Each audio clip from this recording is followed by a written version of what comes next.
இது நம்ம சேனல் ஸ்ரீ கதை நேரம். எல்லாருக்கும் பிடிச்ச சேனல். மகாலட்சுமி எப்படி தோன்றினார்? அவர் விஷ்ணு பகவானை எப்படி வந்து அடைந்தார்? உங்களுக்கு தெரியுமா? சரி, வாங்க தெரிஞ்சுக்கலாம். மகிஷாசுரனை வதம் செய்ய 3 தேவியர்களும் இணைந்து துர்க்கையாக மாறி 9 நாட்கள் கடும் தவம் செய்த காலத்தை தான் நவராத்திரி என கூறப்படுகின்றது.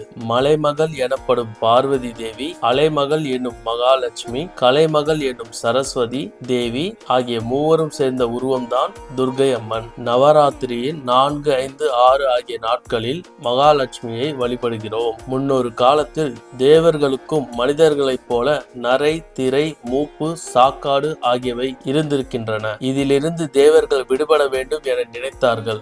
தேவர்களின் தலைவராகிய இந்திரன் அதிலிருந்து விடுபட வேண்டி பிரம்மனிடம் முறையிட்டனர். ஆனால் அவரோ, நானும் திரை என்னும் 2வது கட்டத்திற்கு வந்துவிட்டேன் என நினைக்கிறேன். அதனால் மகாவிஷ்ணுவிடம் முறையிட்டால் அதற்கு தீர்வு கிடைக்கும் என தெரிவித்தார். மகாவிஷ்ணுவிடம் முறையிட்ட போது, கவலைப்பட வேண்டாம், இந்த பார்க்கடலில் அமிர்தம் இருக்கின்றது. நாம் இந்த பார்க்கடலை கடந்தால் அதை பெற முடியும் என்றார். அந்த அமிர்தத்தை அருந்தினால் நாம் நரை, திரை, மூப்பு, சாக்காடு ஆகியவற்றிலிருந்து விடுபட முடியும் என்றார். இதனை அடுத்து ஆலோசனைகள் நடந்தது.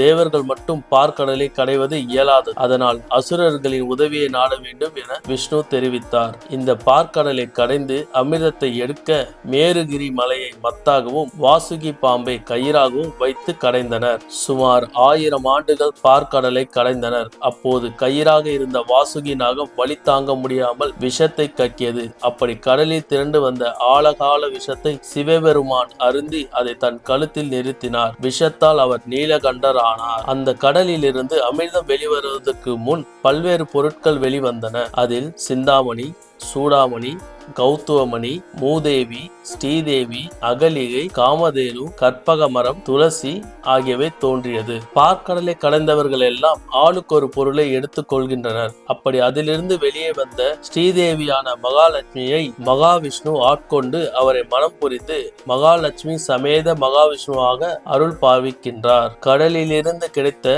கௌத்துவமணியை தான் திருமால் தனது மார்பில் அணிந்திருக்கின்றார். இப்படி அலைக்கடலில் இருந்து தோன்றியதால் மகாலட்சுமிக்கு அலைமகள் என்ற பெயர் வந்தது. இப்படித்தான் மகாலட்சுமி மகாவிஷ்ணுவை வந்து அடைந்தார்.